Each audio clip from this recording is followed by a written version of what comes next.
샬롬 샬롬 샬롬 샬롬. 하나님 사랑합니다. 여러분 주 안에서 사랑합니다. 예레미야 26장 말씀이에요. 그렇죠? 예. 야외의 성전 뜰에서 말씀을 전하다 이렇게 성경에 보니까 나와 있네요. 오늘 제목이 1절에서 24절 말씀이죠. 예, 26장 24절까지 있습니다. 한마디도 감하지 말고 전하라. 전하는데 절대로 감해서는 안 되겠죠. 하나님께서 우리에게 주시는 귀한 말씀, 그것을 정말 가감없이 온전하게 전해야 할 줄로 믿습니다. 그러니까 내가 옳다고 생각되지 않는 것은 확인을 해보고 또 해보고 아니다 싶은 건 절대로 전하면 안 된다. 베껴서라도 온전하게 바르게 전하는 게 저는 중요하다고 생각합니다. 26장에 하나님의 사역자가 하나님으로부터 받은 말씀을 선민 유다 백성에게 전하면서 회개를 촉구하는 내용이 26장이다. 이렇게 예레미야 26장은 주제가 이러합니다. 이에 유다 백성들이 회개하기는커녕 도리어 예레미야 선지자를 핍박한 사실이 굉장히 자서전적 형식으로 기록되어 있어요. 우리는 이런 사실을 통해서 말기의 유다 왕국이 얼마나 타락했고 하나님을 멀리 떠나 있었는가를 알 수가 있습니다. 회개 촉구가 1절부터 나오죠. 조금씩 읽으면서 가죠. 유다 왕 요시아의 아들 야훼kim이 다스리기 시작한 때에 야훼께로부터 이 말씀이 임하여 이르시되 2절에 야훼께서 이와 같이 말씀하시니라. 너는 야훼의 성전 뜰에 서서 유다 모든 성읍에서 야훼 성전에 와서 예배하는 자에게 내가 네게 명령하여 이르게 한 모든 말을 전하되. 제목입니다. 한마디도 감하지 말라. 그들이 듣고 혹시 각각 그 악한 길에서 돌아오리라. 그러하면 내가 그들의 악행으로 말미암아 그들에게 재앙을 내리려 했던 뜻을 돌이키리라 말씀합니다. 뭐 어려워요? 안 어렵잖아요. 그죠? 이렇게 이해를 하고 가야 돼요. 너는 그들에게 이와 같이 이르라. 야훼 말씀에 너희가 나를 순종하지 아니하며 내가 너희 앞에 둔 내 율법을 행하지 아니하며 내가 너희에게 나의 종 선지자들을 꾸준히 보내 그들의 말을 순종하라고 하였으나 너희는 순종하지 아니하였느니라. 그만큼 많은 사람들을 보내서 너에게 순종하라고 말을 했지만 아무도 순종하는 자가 없었다라는 거예요. 한마디도 감하지 말라. 유다 요시아의 아들 야훼kim의 즉위 초기 야훼 말씀이 예레미야에게 임하였어요. 하나님 예레미야에게 야훼 집에 와서 경배하는 모든 자에게 말씀을 선포하되 한 말도 감하지 말라고 하셨습니다. 정벌 박사가 제가 수요 예배, 금요 예배를 페이지가 15페이지에서 20페이지쯤 됐다니까 기절을 하더라고요. 근데 이렇게라도 해서 전하고 내가 받아야 된다라는 거 저는 제가 부족한 사람이기 때문에 이렇게 생각을 합니다. 듣는 자가 있다는 거 얼마나 기쁘고 행복한 일인지 몰라요. 하나님의 직임을 맡은 사람들, 특별히 말씀을 맡은 사역자들의 위치가 아주 중요합니다. 말씀을 맡은 자들의 책무는 가감이라든가 수정, 보완이 없이 하나님께 받은 그대로 전달해야 된다. 전달은 정확성을 그 생명으로 합니다. 그런데 이제 전달하면서 이해를 돕기 위해서 예도 들어가고 말씀도 들어가고 그렇게 된 거죠. 그러므로 자신의 위치를 올바로 이해하고 충실한 사역을 위해서 최선을 다해야 한다. 감하지 말라. 출애굽기 5장 8절입니다. 또 그들이 전에 만든 벽돌 수요대로 그들에게 만들게 하고 감하지 말라. 그들이 게으름으로 소리질러 이르기를 우리가 가서 우리 하나님께 제사를 드리자 하니라. 제사 드리게 일을 좀 줄여주십시오 했더니 바로 왕이 이렇게 밀어붙이는 그런 사건이 출애굽기에 나와 있죠. 한 말도 감하지 말라. 예레미야 26장으로 보면 2절입니다. 야훼께서 이와 같이 말씀하시나 너는 야훼 성전 뜰에 서서 유다 모든 성읍에서 야훼 성전에 와서 예배하는 자에게 내가 네게 명령하여 이르게 할 모든 말을 전하되 한마디도 감하지 말라. 빼지 말라는 얘기죠. 붙여도 안 됩니다. 회개하라고 말씀하죠. 예레미야를 통해 유다 백성들에게 죄악된 길에서 돌이키라 하세요. 그들이 예레미야를 통해 전하는 하나님의 말씀을 듣고 회개하면 내리기로 하신 재앙을 돌이키겠다고 말씀했어요. 그죠? 5장에도 예레미야 5장에도 한 명만 있어도 이 성읍을 멸하지 않겠다고 그러니까 한 명이 없었어요. 그렇죠? 연약한 본성으로 인해 자주 실패하는 우리 인간에게 회개라는 죄의 용서의 방편을 허락하신 것이 얼마나 큰 축복인지 감사인지 알 수 없습니다. 하나님의 사람이 아무리 넓고 깊어도 사랑이 아무리 넓고 깊어도 심지어 독생자 예수 그리스도를 십자가에 피 흘려 죽게까지 하셨지만 회개하지 않으면 아무 소용이 없다. 사순절 기간이에요. 사순절 말씀을 우리가 묵상을 해야 되는데 보니까 올해는 어떤 말씀을 증거하고 전해도 거기에 예수님의 십자가의 공로가 배어 있습니다. 그렇기 때문에 우리 마음으로 지금이 사순절 기간이고 이 기간이 끝나면 말미에 부활절이 있잖아요. 이러이러하다 하면서 좀 더 하나님께 감사하는 기도를 드리시면 됩니다. 죄인을 불러 회개시키러 왔느라 말씀하죠. 누가복음 5장 32절에 내가 의인을 부르러 온 것이 아니요 죄인을 불러 회개시키러 왔느라. 죄사함을 얻게 하는 회개입니다. 누가복음 24장 47절에 또 그의 이름으로 죄사함을 받게 하는 회개가 예루살렘에서 시작하여 모든 족속에게 전파될 것이 기록되었으니 너희는 이 모든 일의 증인이라 이렇게 말씀하죠. 회개를 거절하면 재앙이 임한다고 말씀합니다. 하나님께서 유다 백성들이 회개를 거절하면 이 집을 실로같이 되게 하고 이 성으로 세계 열방의 저주거리가 되게 하겠다고 말씀하세요. 실로는 이스라엘 백성들이 약속의 땅 가나안에 입성하면서 성막과 법궤를 두었던 장소예요. 여호수아 18장 1절에서 증거합니다. 이스라엘 자손의 온 회중이 실로에 모여서 거기에 회막을 세웠으며 그 땅은 그들 앞에서 돌아와 정복되었다라 말씀하고 있습니다. 이때부터 엘리 제사장이 죽을 때까지 실로는 이스라엘 통치자의 중심이 되었죠. 그 후에 실로는 완전히 황무지가 되고 맙니다. 본문에서 실로같이 만들겠다는 것은 예루살렘 성과 성전을 황폐하게 만든다는 뜻이에요. 회개를 거절하는 자에게는 하나님으로부터 재앙이 임하게 될 것이다. 회개할 기회를 얻지 못해요. 히브리서 12장 17절에 너희가 아는 바와 같이 그가 그 후에 축복을 이어받으려고 눈물을 흘리며 구하되 버림바가 되어 회개할 기회를 얻지 못하였느니라 말씀합니다. 회개치 아니하면 어떻게 돼요? 시편 7편 12절입니다.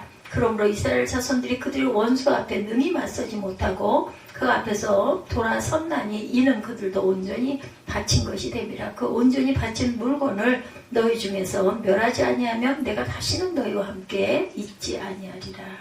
신문 받은 에레미야예요. 에레미야가 체포가 됩니다. 우리가 어디까지 읽었죠? 너희는 순종하지 아니었느니라. 6절은 내가 이 성전을 실로같이 되게 하고 이 성을 세계 모든 민족의 소유거리가 되게 하리라 하셨느니라. 에레미야가 야훼 성전에서 이 말을 하며 제사장들과 선지자들과 모든 백성이 듣더라.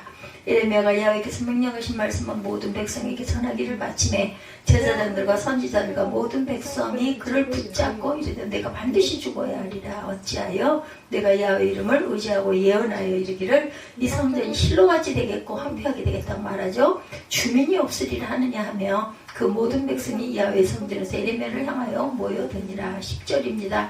유다의 고관들이 이 말을 듣고 왕궁에서 야훼 성전으로 올라가 야훼 성전 새 대문으로 입구에 앉으며 제사장들과 선지자들과 고관들과 모든 백성에게 말하 이르되 이 사람은 죽는 것이 합당하니 너희 귀로 들은같이 이 성에 관하여 예언하였습니다.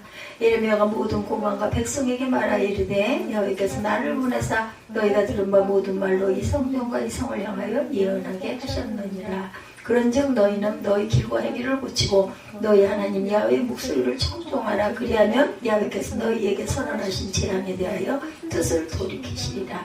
보라 나는 너희 손에 있으니 너희 의견에 좋은 대로 옳은 대로 하려니와 너희는 분명히 알아라. 너희가 나를 죽이면 반드시 무죄한 피를 너희 몸과 이 성과 이 성 주민에게 돌리는 것이니라. 이는 야훼께서 진실로 나를 보내사 이 모든 말을 너희 귀에 말하게 하셨습니다.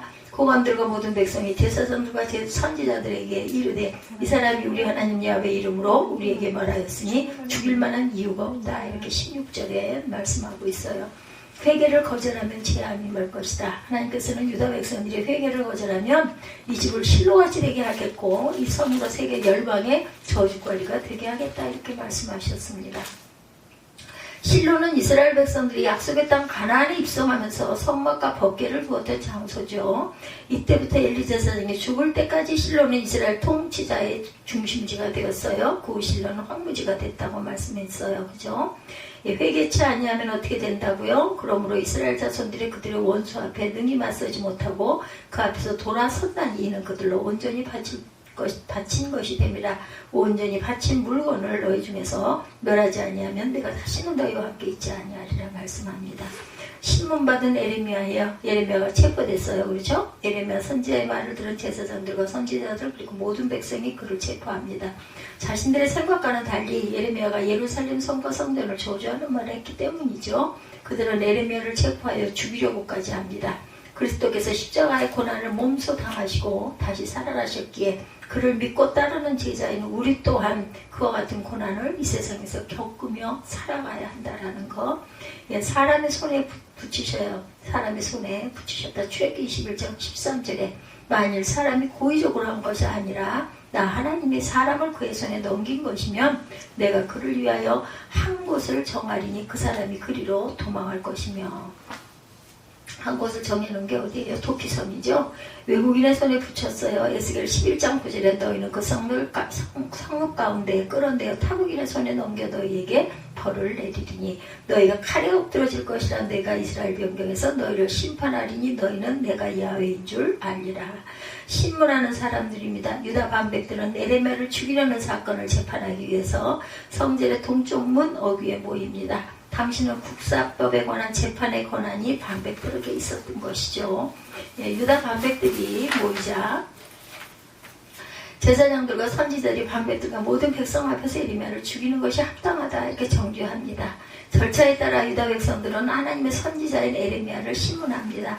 성도의 길이 어렵고 힘든 또 다른 이유, 타협의 여지가 도무지 없다라는 것이죠. 어떤 경우에도 타협은 불이하며 하나님의 뜻에 대한 공의적 반역이므로 배제해야만 한다.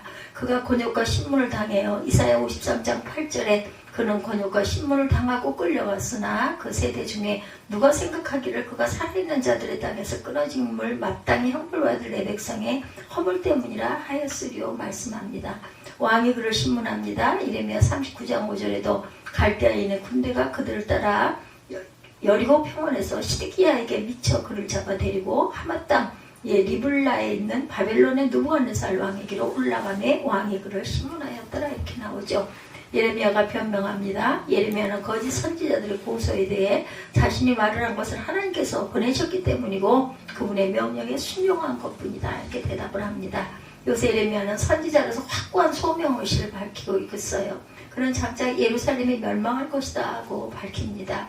자기 그 사형을 언도받을 처지이지만 끝까지 순교를 각오하고 하나님의 말씀을 전해야 한다는 각오였죠. 신중에 이르기를 스가랴 12장 5절이에요. 유다의 우두머리들이 마음속에 이르기를 예루살렘 주민이 그들을 하나님의 만군의 야훼로 말미암아 힘을 얻었다 할지라. 죽일 죄목이 없어요. 사도행전 28장 18절입니다. 로마에는 나를 신문하여 죽일 죄목이 없으므로 석방하려 하였으나 근데 결국은 어땠어요? 군중들이 죽이라 하죠. 그리고 그 도적질한 죄인을 놔주라 그래서 결국은 노인받고 예수님이 처형을 받는 그러한 기가 막힌 그런 일이 일어납니다. 우리아의 종말 또한 에레미야를 병원한 방백과 백성들이에요. 어디까지 읽었어요? 16절 고관들과 모든 백성이 제사장과 선지자들에게 이르되 이 사람이 우리 하나님 야훼 이름으로 우리에게 말하였으니 죽일 만한 이유가 없느니라. 17절 그러자 그 지방의 장로 중 몇 사람이 일어나 백성의 온 회중에게 말하 이르기를 유다의 왕 히스기야 시대에 모레셋 사람 미가가 유다의 모든 백성에게 예언하여 이르되 만군의 야훼께서 이와 같이 말씀하셨느니라. 시온은 밭같이 경작지가 될 것이며 예루살렘은 돌무더기가 되며 이 성전에 사는 산당의 수거같이 되리라 하였으나 유다의 왕 히스기야와 모든 유다가 그를 죽였느니라. 히스기야가 야훼를 두려워하여 야훼께 간구하매 야훼께서 그들에게 선언한 제안에 대하여 뜻을 돌이키지 아니하셨느냐. 우리가 이같이 하면 우리의 생명을 스스로 심히 해롭게 하는 것이니라. 또 야훼 이름으로 예언한 사람이 있었는데 기랏야림 스마야의 아들 우리야라. 그가 에레미야의 모든 말과 같이 이 성과 이 땅이 경고하여 예언하며 야훼 기모함과 그의 모든 용사와 모든 고관이 그의 말을 듣고도 왕이 그를 죽이려 하며 우리야가 그 말을 듣고 두려워 애굽으로 도망하여 간지라. 야훼 기모함이 사람을 애굽으로 보내되 곧 악볼의 아들 엘라담과 몇 사람을 함께 애굽으로 보냈더니 그들이 우리아를 애굽에서 연행하여 야훼 기모 왕에게로 그를 데려오며 왕이 칼로 그를 죽이고 그의 시체를 평민의 묘지에 던지게 하니라. 사반의 아들 아히감의 손이 에레미야를 도와줘 그를 백성의 손에 내어주지 아니하여 죽이지 못하게 하니라. 이렇게 말씀하고 있습니다. 24절 마지막이죠. 그래서 심중에 이르기를 스가랴 12장 5절 유다의 우두머리들이 마음속에 이르기를 예루살렘 주민이 그들이 하나님 만군의 야훼로 말미암아 힘을 얻었다 할지라.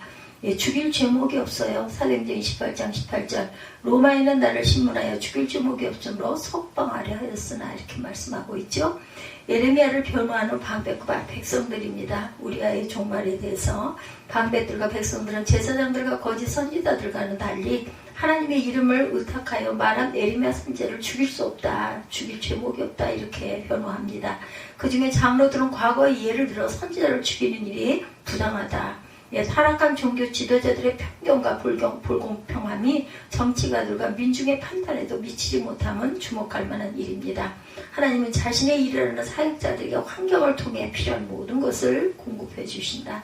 그러므로 하나님의 일을 하는 사람들은 어떤 상황에 직면하더라도 두려워하거나 낙심하지 말아야 한다. 죽이라 명하니 사도행전 12장 19절 헤롯이 그를 찾아도 보지 못하며 파수꾼들을 신문하고 죽이라 명하니라. 헤롯이 유대를 떠나 가이사랴로 내려가서 머무니라. 너를 심판하실 줄 알아라. 전도서 11장 9절 청년이여 내 어린 때를 즐거워하며 내 청년의 날들을 마음에 기뻐하여 마음에 원하는 길들과 내 눈에 보이는 대로 행하라. 그러나 하나님이 이 모든 일로 말미암아 너를 심판하실 줄 알아라 말씀합니다. 도망가는 우리아 선지자에 대해서도 예레미야와 함께 유다와 예루살렘에 대하여 예언한 선지자는 기라디아린 스마야의 아들 우리아였는데 그는 방백들의 압력을 피해 애굽으로 도망치고 맙니다. 하나님은 이 세계 가운데 우리아가 가장 두려워해야 할 뿐이었어요. 우리 모두가 가장 두려워해야 할 뿐이었다.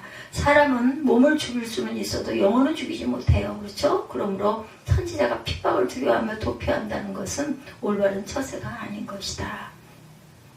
도망하여 숨습니다. 다니엘 10장 7절에도 이 환상을 나 다니엘이 홀로 보았고 나와 함께한 사람들은 이 환상을 보지 못하였어도 그들이 크게 떨며 도망하여 숨었느니라.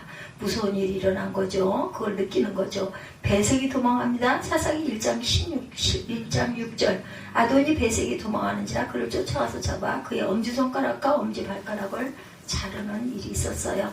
그래서 우리아가 죽죠. 우리아는 야훼김과 방백들을 피하여 애굽으로 도망했으나 유다왕 야훼김이 보낸 엘리단에 의하여 잡혀와 살해가 되죠. 선지자는 언제든지 자신의 의지에 따라 행동하지 않고 하나님의 지시에 따라 행동해야 한다.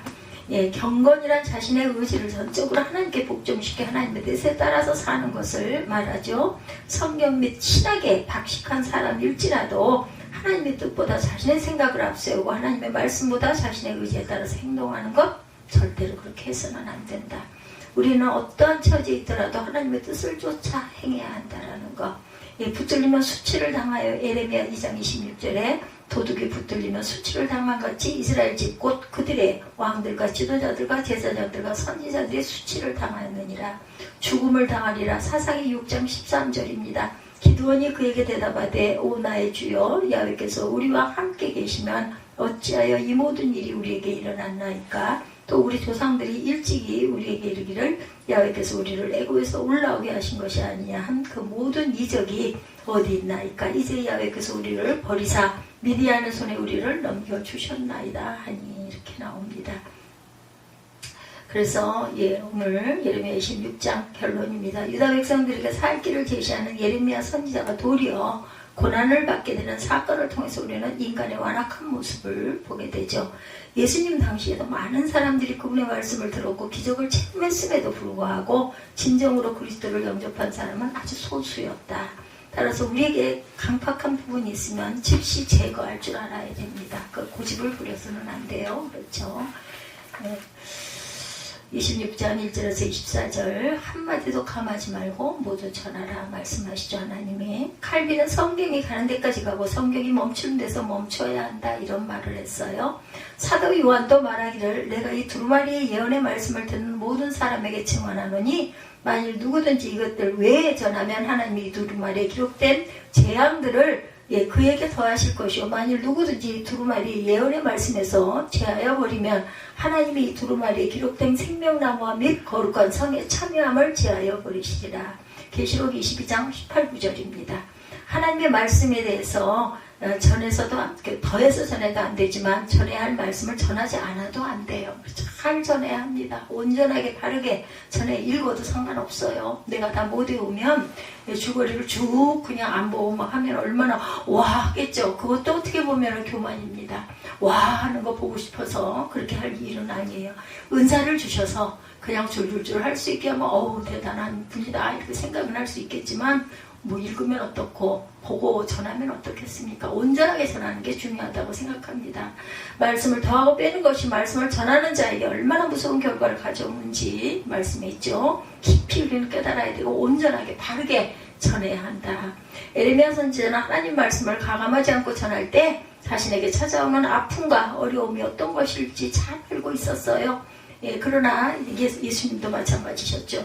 예레미야는 자신의 개인적인 생각보다는 하나님 말씀을 온전히 전하는 것이 사명자의 본분임을 깨닫고 하나님 말씀을 그대로 자신에게 주신 말씀을 그대로 전합니다. 오늘날 이 시대는 어떨까? 진실로 하나님 말씀을 가감하지 않고 잘 전하고 있는지. 그래서 우리가 주석을 보고 성경을 보고 또 연구한 논문도 많이 보고 그렇게 됩니다. 그리고 내가 마음에 동의하는 대로 바른 것을 바르게 전할 줄 알아야 한다. 거기서 또한 은혜를 받고 은총을 받으면 얼마나 감사하겠어요. 사람이 귀만 즐겁게 하고 사람의 영혼을 깨우지 못하고 마음만 감동시키는 설교가 흔한 이 시대의 설교를 우리는 어떻게 이해해야 할 것인가.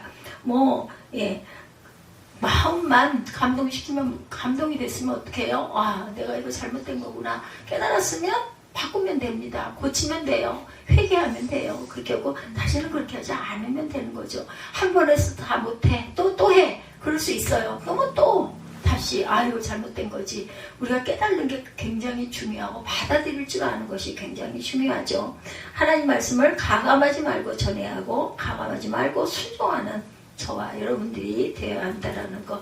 그런 사람들이 많아질 때 진정한 하나님의 은혜가 강같이 임하게 될 것이다. 성전에서 설교하는 예레미야의 모습이 1절에서 9절까지 나와 있습니다. 너는 야훼 집들에 서서 유다 모든 성읍에서 야훼 집에 와서 경배하는 자에게 내가 네게 명하여 이렇게 한 모든 말을 고하되 한 말도 감하지 말아라. 2절이죠.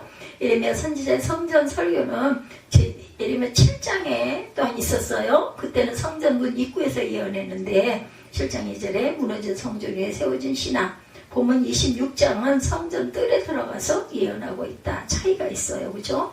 7장 2절에서 무너진 성전 위에 세워진 신앙 이렇게 해서 말씀을 했습니다. 26장에는 성전 뜰에 들어가서 예언했다.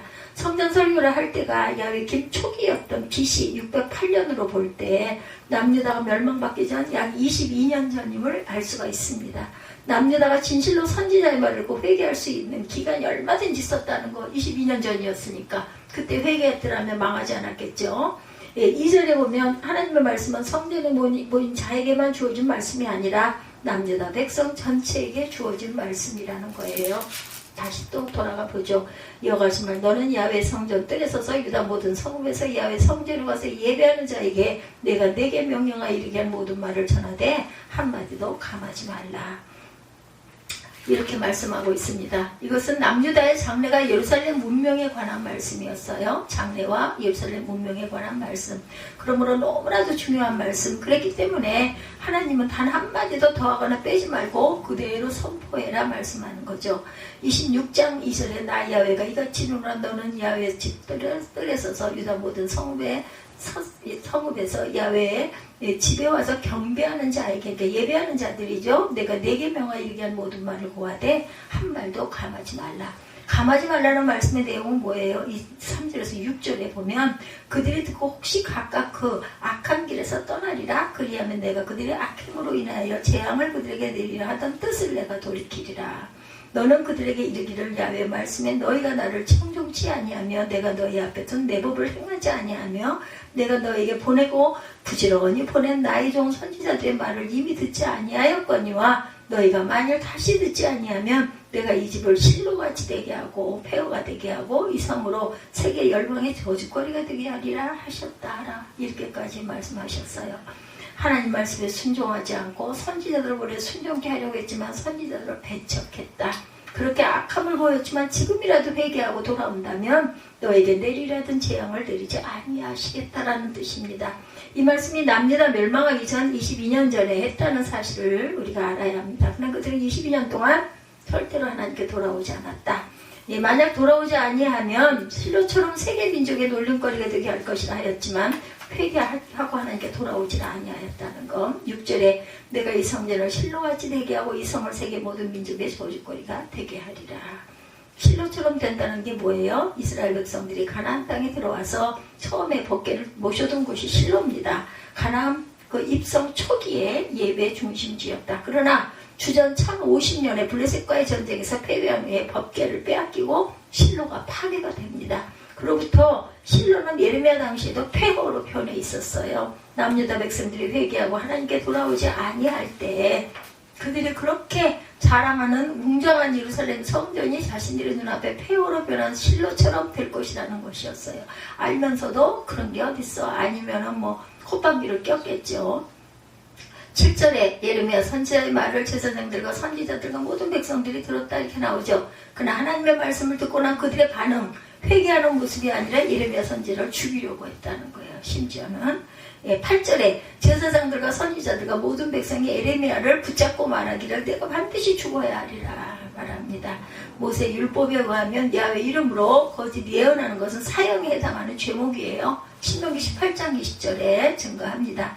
다시 말해서 예레미야 선지자가 거짓 예언을 하고 있다고 그들은 판단해요. 왜 그래요? 하나님이 임재하고 계시는 성전과 그 성전이 있는 예루살렘 성읍은 어떤 경우에도 파괴될 수 없다고 믿고 있었던 그들에게는 야훼 이름으로 성전 파괴를 예언하는 예레미야가 거짓 선지자로 보였던 것이고 그들은 하나님께서 임재해 계시는 성전이 이방 군대에 의해 파괴될 것이라는 그런 예언은 하나님께로부터 온 것이 아니다 이렇게 생각. 자기들 좋을 대로 해석을 한 거죠.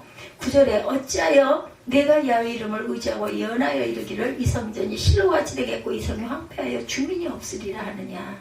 모든 사람들은 예레미야의 예언을 믿으려 하지 않았고 오히려 예레미야를 거짓 선지자로 죽이려고 했다.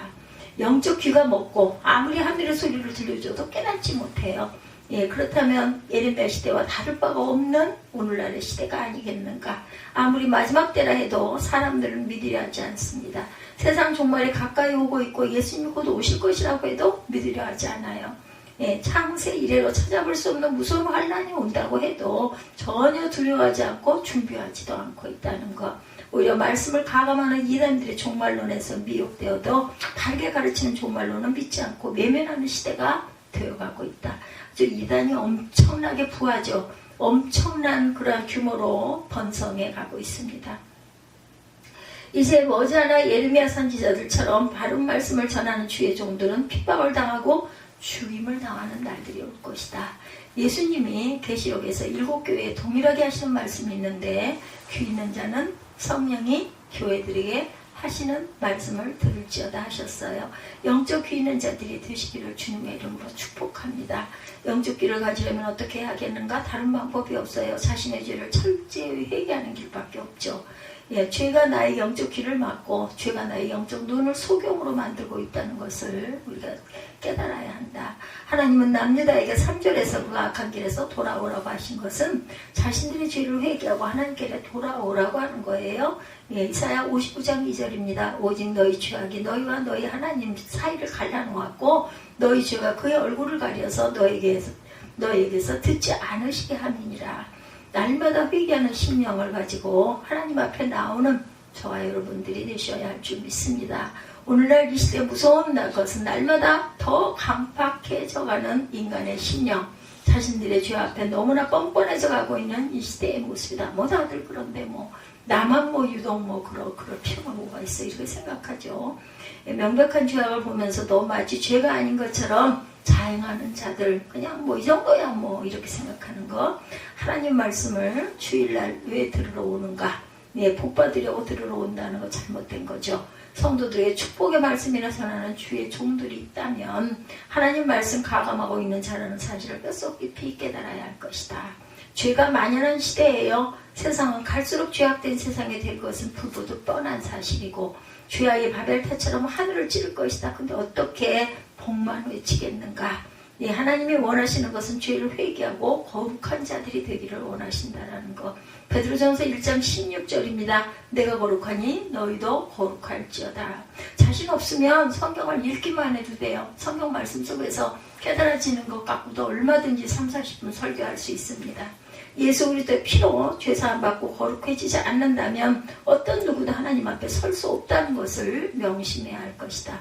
남유다 제사장들과 선지자들과 백성들처럼 하나님의 말씀을 듣고도 선지자를 죽이려는 악한 자들이 되지 말고 하나님 말씀 앞에 내 자신을 내려놓고 나라는 존재를 유심히 들여다보십시다. 그러면 분명코 나라는 존재가 보일 것이고 끝까지 자신을 보지 못한 자는 하나님의 무서운 징계가 있다는 사실을 명심하고 말씀의 거울 앞에 날마다 나 자신을 비추어 보는 지혜롭고 복된 자들이 되시기를 축복합니다.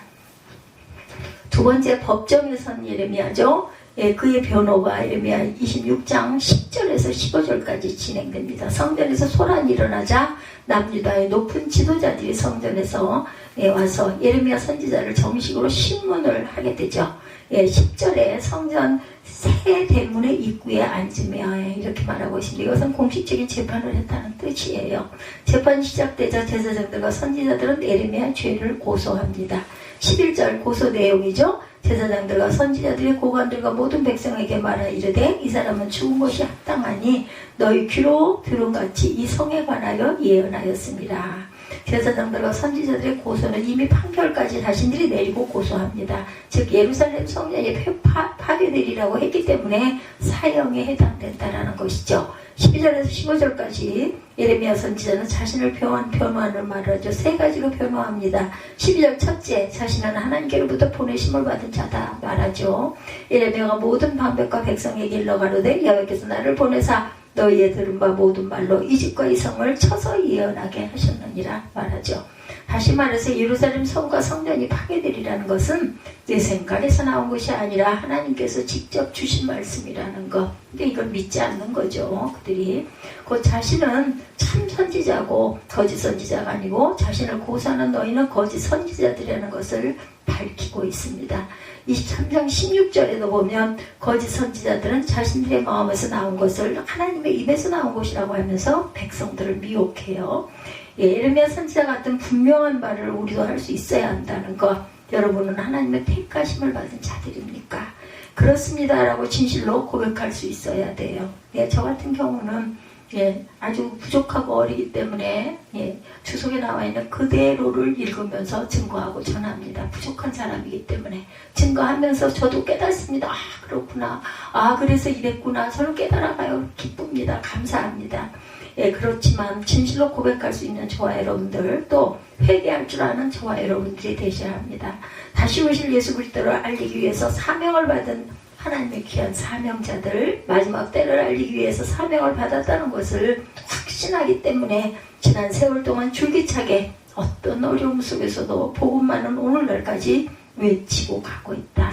마지막 때에 대해서 말씀해 주시고 보여주셨던 그날을 이제 어제 일처럼 선명하게 기억하고 또한 잊을 수가 없어야 한다라는 것. 하나님께 택함받은 그런 저와 여러분들은 우리 각자에게는 아무리 작더라도 사명이 있어요. 누구나 확고하고 분명히 보일 수 있는 색깔 있는 신앙을 가지고 살아가야 될 것이다.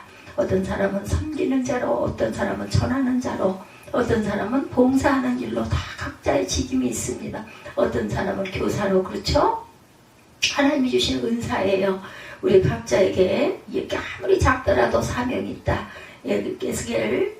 계시록 3장 16절에 내가 이같이 미지근하여 뜨겁지도 아니하고 찼지도 아니하니 내 입에서 너를 토하여 버리리라. 이런 자들이 돼서는 안 되죠. 이것도 저것도 아닌 예수 믿는 것도 같고 안 믿는 것도 같고 교회에 오면 예수 믿는 것 같고 세상에 나가면 세상 사람과 다를 바가 없고 그런 미지근한 사람이죠. 열왕기상 18장 21절에 엘리야가 모든 백성에게 가까이 나와 이르되 너희가 어느 때까지 둘사에서 머뭇하려느냐. 너희가 만일 하나님이면 그를 따르고 바알이 만일 하나님이면 그를 따를지니라 하니 백성이 말 한마디도 대답하지 아니하더라. 한마디도 대답지 않더라는 거죠. 진실로 하나님께 택함을 받은 자라면 날마다 그리스도의 피로 죄사함을 받고 살아가야 하겠다. 또한 진실로 하나님의 종으로 부르심을 받았다면 하나님의 말씀은 사람 눈치 보고 절대로 전해서는 안 된다. 눈치가 보이죠. 아유, 은혜를 받은 거야? 듣고는 있는 거야? 뭐하고 있는 거야? 뭐 이럴 때 말씀을 읽게 하세요. 읽게. 읽으면 소리를 낼 거 아니겠어요? 또 소리 내면서 또 정신이 번쩍 들 수도 있습니다.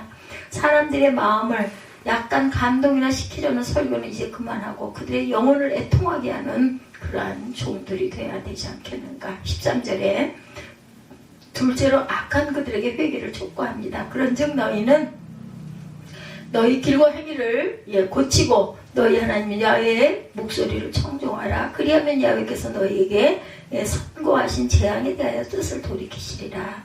에레미야 선지자는 다시 한번 회개를 촉구하는 메시지를 선포합니다. 자신의 목숨이 위태로운 가운데서도 조금도 두려워하지 않고 자신에게 주어진 사명을 감당하죠. 에레미야 선지자는 남유다가 지금 가장 시급해야 할 일 무엇라고요? 회개다. 그것은 자신들의 죄를 회개하는 것이고 하나님의 말씀에 귀를 기울이는 것이다.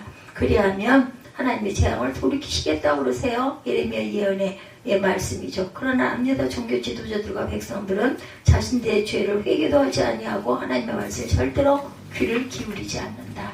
오늘날 이 시대 가장 시급해야 할 것, 교회를 건축하고 교회를 부흥시키고 하는 것이 아니라 그것도 필요하겠지만 이 시대 가장 시급하게 할 일, 모든 자들이 하나님께 자신들의 죄를 회개하는 것이 가장 시급하다. 그리고 하나님 말씀에 귀를 기울이고 순종하며 살아가야 할 것이다. 하나님이 원하시는 것은 질적으로 성장한 그리스도인들을 원하는 것이지 양적으로 비대해졌으나 아무것도 모르는 어린아이 같은 신앙 원하지 않으신다. 회개할 수 있다는 것은 하나님의 은혜고 축복입니다. 내 죄를 회개하고 나의 심령을 깨끗이 할 때 하나님 말씀이 우리 영혼에 씨를 뿌리게 되고 말씀이 30배, 60배, 100배로 증거하여 나타날 것이다. 농부가 씨를 뿌릴 때 땅을 파헤치지 않고 씨를 뿌리는 농부는 없어요. 뿌릴 수가 없죠.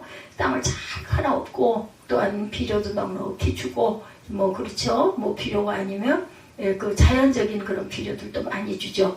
자기 죄를 회개하지 않고 예레미야 선지의 말을 들은 남유다 백성들은 예레미야를 죽이려고 했다는 것을 우리가 기억해야 합니다.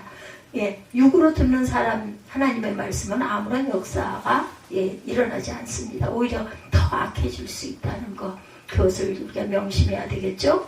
저와 여러분 회개하는 영혼 속에 하나님 말씀을 받는 귀한 저와 여러분들이 되시기 바라요. 14절에 셋째로 하나님의 경고를 가볍게 여기지 말아라. 보라 나는 너희 손에 있으니 너희 소견의 선한 대로 옳은 대로 하려니와 너희는 분명히 알아라. 너희가 나를 죽이면 정령이 무죄한 피로 너희 몸과 이성과 이성 거민에게로 돌아가게 하리라. 이는 야훼께서 진실로 나를 보내사 이 모든 말을 너희 귀에 이르게 하셨습니다. 죽여라. 죽여도 상관없는데 그 대가는 너희가 받을 것이다 라는 거죠. 자신이 죽는 것 두렵지 않다. 그러나 분명히 알아두어라. 에레미야 자신을 죽인다면 무죄한 피를 흘린 대가를 너희가 받을 것이다. 그것은 곧 에레미야 자신이 하나님께로부터 보내심을 받았고 너에게 한 말이구나. 하나님께서 하신 말씀이다. 내가 말하는 게 아니라 하나님이 내게 전하라고 하셨다. 근데 남유다 백성도 이런 경고를 가볍게 여기고 무시하죠. 저와 여러분 하나님의 경고를 두렵게 생각하고 살아가고 계십니까? 하나님은 분명히 신명기 28장에서도 하나님 말씀에 불순종하고 살아가는 자들에게 무서운 저주가 있을 것이다 경고했어요. 또한 마지막 때에 세상이 타락하고 배도하고 거짓 영들이 나타나 많은 사람을 미혹할 것이라고 경고하고 있고 세상 끝날에 무서운 환란이 있을 것도 경고하고 있습니다. 우리는 이러한 경고에 귀를 기울이고 살아갈 줄 알아야 되겠다. 노아 시대의 홍수로 세상을 심판하겠다는 경고를 1000년 동안 사람들에게 하셨어요. 그러나 노아 시고 8명 외에 어떤 사람들로 그것을 따르는 사람이 없었죠. 하나님의 경고를 모두 다 무시합니다. 소돔과 고모라 성이 유황불로 심판받을 거라는 것을 롯은 사위들에게 알려주었지만 그들은 하나님의 경고를 농담으로 여깁니다. 성경에 기록된 하나님의 경고를 가볍게 생각하는 저와 여러분들이 되지 않아야 합니다. 보호받는 예레미야죠. 16절에서 19절입니다. 방백들과 모든 백성의 제사장들과 선지자들에게 이르되 이 사람이 우리 하나님 야훼의 이름을 의탁하고 우리에게 말하였으니 죽음이 부당하니라. 아무리 타락한 시대에도 하나님의 말씀을 깨달은 자들이 있고 하나님의 마음을 가지고 있는 자들이 이렇게 있습니다. 엘리야 시대에도 엘리야는 악한 시대에 자신 혼자만이 바알과 싸우고 있는 줄로 알았지만 하나님은 그 악한 시대에도 바알에 무릎을 꿇지 아니한 7,000명을 감추어 두고 계셨다고 그러죠. 타락한 남유다에도 하나님의 말씀을 감하지 않고 전한 예레미야 선지자의 말을 깨닫는 자들이 당연히 있었겠죠. 그들은 예레미야가 참 하나님의 선지자임을 인정합니다. 17절에서 19절. 그리고 그들은 100년 전에 히스기야 시대에 있었던 말씀을 기억하면서 예레미야 선지자를 돕습니다. 그들이 기억한 말씀은 미가서 3장 12절에 말씀하고 있어요. 이러므로 너희로 말미암아 시온을 갈아엎음 밭이 되고 예루살렘은 무더기가 되고 성전에 사는 수풀의 높은 곳이 되리라 말씀했어요. 미가서 3장 12절입니다. 미가 선지자도 예레미야처럼 예루살렘 성전이 무너질 것을 예언했는데 당시의 왕이었던 히스기야는 미가 선지자의 말을 듣고 회개하여 재앙을 면할 수 있었다라는 것입니다. 예레미야의 우군 우리아와 아이가 예레미야 26장 20절에서 24절입니다. 예레미야처럼 심판의 말씀을 쳐서 예언한 선지자로 우리아가 있었죠. 예레미야 선지자 혼자만이 예루살렘 멸망을 예언하고 있지 아니했다는 것을 나타납니다. 다시 말해서 하나님의 뜻을 전하는 자들이 함께하고 있었다는 것, 예레미야 혼자가 아니다. 진정한 성령의 역사는 예레미야 선지자가 받은 말씀이나 우리아 선지자가 받은 말씀이 하나로 통일되었던 것처럼 성령의 역사는 하나로 통일되어 마지막 때의 예언을 전하게 하신다라는 것. 말씀을 전하는 자는 두려워하지 말고 전해야 된다. 21절입니다. 하나님 말씀을 전하는 자는 가감해서도 안 되지만 또한 어때요? 두려워해서도 안 된다. 사람을 두려워하며 전하는 말씀에 성령의 역사가 있을 수 있겠는가? 우리아 선지자는 예레미야 선지자의 모습과는 상반된 모습이에요. 예레미야 선지자는 자신을 죽이려는 무리들 앞에서 담대하게 회개를 외치고 하나님 말씀에 순종하라고 외쳤지만 우리아 선지자는 하나님의 예언을 전하기까지는 잘했는데 야긴 모왕이 자신을 죽이려 한다는 말을 듣고 두려워서 애굽으로 도망을 갑니다. 야긴 모왕은 도망간 우리아를 애굽까지 사람을 보내 붙잡아서 우리아를 죽입니다. 평소에 개들이 무서워 도망가면 개들은 계속 쫓아오죠. 어린 아이들 세계에서도 어떤 아이들은 계속 놀릴 때 그 아이가 울면 더 재밌어 자꾸 놀려대고 해요. 영적인 세계도 마찬가지. 우리가 귀신을 의식하고 살고 무서워하면 귀신들은 더 좋아한다라는 것, 귀신의 세력을 내가 알게 모르게 인정하는 것이 되어버립니다. 사단의 세력, 귀신들의 세력은 2000년 전에 이미 십자가에서 무장해제가 된 이빨 빠진 호랑이가 되었다라는 것, 예수 그리스도 십자가의 피로 죄사함을 받고 우리 모두가 예수 안에 있는 사탄은 우리를 함부로 하지 못한다라는 것. 우리가 두려워해야 할 분은 예수님 한 분이시고 사명을 받았으면 뭐하겠는가? 말씀을 많이 알면 뭐하겠는가? 사명보다 사람을 두려워하고 환경을 두려워하고 고난을 두려워한다면 온전히 사명을 감당할 수가 없어요. 두려움이 올 때, 고난이 찾아올 때 말씀을 붙잡고 끝까지 주어진 사명을 감당하는 귀하고 복된 저와 여러분들이 되셔야 할 줄 믿습니다. 사명자의 수명은 하나님의 손에 있다는 사실을 깨달으세요. 인간이 죽고 사는 것은 하나님의 주권 속에 있지만 특히 하나님의 사명자의 생명은 하나님께 전적으로 달려있다는 것. 내가 죽고자 해서 죽을 수 없는 것이 바로 사명자의 목숨입니다. 우리아 선지자가 비록 도망하여 붙잡힘 받아서 죽음을 당했지만 그것이 우리아의 사명이 거기까지였다고 볼 수밖에 없어요. 하나님의 종들만 사명이 있는 것이 아니죠. 마지막 때의 평신도도 모두 다 사명자들입니다. 아무리 작은 사명을 받았다 할지라도 그 사명을 감당하기 위해서 두려워하지 말고 하나님 보시기에 최선을 다하는 그런 저와 여러분들이 될 때 우리에게 주어진 사명을 더 오래 우리에게 주어진 사명을 더 오래 감당할 수 있다라는 거. 24절입니다. 사반의 아들 아이감에 대해서 말하죠. 사반의 아들 아이감이 예레미야를 보호하여서 예레미야를 백성들의 손에 내어주지 아니하여 죽이지 못하게 하니라 이렇게 증거합니다. 예레미야 선지자의 편에 서서 불의한 세력을 말씀으로 물리친 남유다 고관 중에 당시에 권세에 있던 사반의 아들 아이감이라는 자가 있었다는 거. 아이감의 부친인 사반은 요시아의 종교개혁자 서기관의 직무를 담당하면서 성경에 능한 자였고 종교개혁자 예레미야가 그 정책을 적극 지지하면서 좋은 관계를 가지고 있었어요. 사반의 또 다른 아들 그마리아는 야외긴 왕이 예레미야의 두루마리 책을 불태우고자 했을 때 그것을 만류한 인물이라고 예레미야 36장 25절에 증거합니다. 사반의 또 다른 아들 엘리사는 예레미야의 편지를 바벨론에 억류된 포로들에게 가져간 인물이기도 합니다. 예레미야 29장 1절에서 3절에 증거합니다. 이처럼 예레미야는 사반의 집안과 깊은 관계를 가지고 있었고 그러한 사반의 아들 아이갑은 본문에서 예레미야를 도와주었던 것이다. 우리는 여기서 깊은 진리를 깨달을 수 있어야 합니다. 하나님의 말씀의 비밀을 서로 깨닫고 아는 자들만이 서로 깊은 관계를 가질 수 있다는 것. 예, 이것은 곧 오늘날 오직 예수 안에서 하나가 되어야만이 영적인 관계를 가질 수 있고 도울 수 있다는 것을 의미한다는 것입니다. 하나님의 진리의 말씀 안에 하나가 되십시다. 오직 성령 안에서 오직 예수의 신앙으로 하나가 되는 저와 여러분들 되시기 바라요. 예, 사순절 기간입니다.